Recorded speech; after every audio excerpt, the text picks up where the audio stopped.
பொதுக்காலம் 16ஆம் வாரம் வெள்ளிக்கிழமை. திருத்தூதர் பவுல் கொரிந்தியருக்கு எழுதிய 2ஆம் திருமுகத்திலிருந்து வாசகம். 4ஆம் அதிகாரம் 7 முதல் 15 வரை உள்ள இறைவார்த்தைகள்.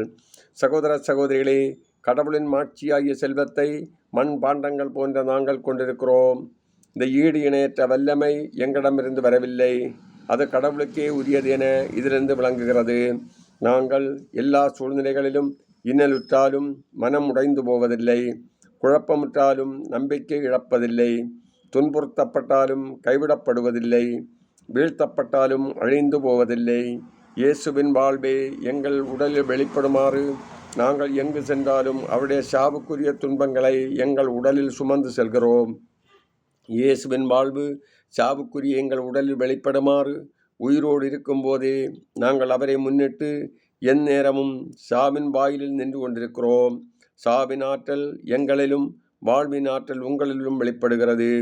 நான் கடவுள் மீது நம்பிக்கையோடு இருந்தேன், ஆகவே பேசினேன் என்று மறைநூலில் எழுதியுள்ளது. அதற்கொப்ப நம்பிக்கை மனப்பான்மை கொண்டுள்ள நாங்களும் நம்புகிறோம். ஆகவே